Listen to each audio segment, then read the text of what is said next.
Shalom Bapak Ibu dan Saudara yang terkasih. Renungan kita pada hari ini berjudul Memahami Akhir Zaman. Daniel 12 ayat 1-4. Pada waktu itu juga akan muncul Mikael, pemimpin besar itu yang akan mendampingi anak-anak bangsamu, dan akan ada suatu waktu kesesakan yang besar, seperti yang belum pernah terjadi sejak ada bangsa-bangsa sampai pada waktu itu. Tetapi pada waktu itu bangsamu akan terluput, yakni barang siapa yang didapati namanya tertulis dalam kitab itu. Dan banyak dari antara orang-orang yang telah tidur di dalam debu tanah akan bangun, sebagian untuk mendapat hidup yang kekal, sebagian untuk mengalami kehinaan dan kengerian yang kekal. Dan orang-orang bijaksana akan bercahaya seperti cahaya cakrawala, dan yang telah menuntun banyak orang kepada kebenaran seperti bintang-bintang tetap untuk selama-lamanya. Tetapi engkau, Daniel, sembunyikanlah segala firman itu dan meteraikanlah kitab itu sampai pada akhir zaman.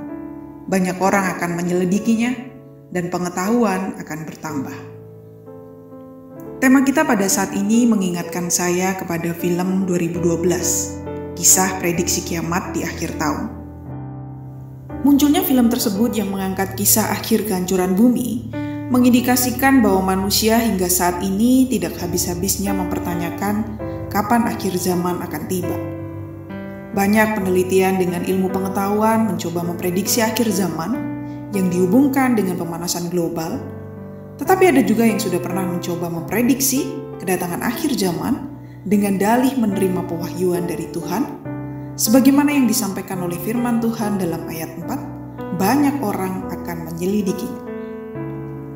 Melalui bacaan dan tema saat ini, kita bukan dituntun untuk memecahkan suatu teka-teki ataupun mencoba mengungkapkan rahasia besar tentang kehidupan. Rahasia yang tersembunyi dan yang telah dimateraikan itu adalah masa di mana akan terjadi suatu kesesaran besar yang belum pernah terjadi sebelumnya dalam sejarah kehidupan. Bagaimanapun cara manusia dengan segala ilmu pengetahuan yang dimilikinya, tetap saja rahasia itu ada pada Tuhan. Maka kita memahami firman Tuhan ini bukanlah berita yang menakutkan seakan-akan Tuhan akan datang dengan maksud pembinasaan. Tetapi kita memahami sebagai orang yang bijaksana bahwa Tuhan akan datang membawa keselamatan dan kelepasan bagi kita orang yang setia, yakni yang mempercayakan hidup dan mati di tangan Tuhan.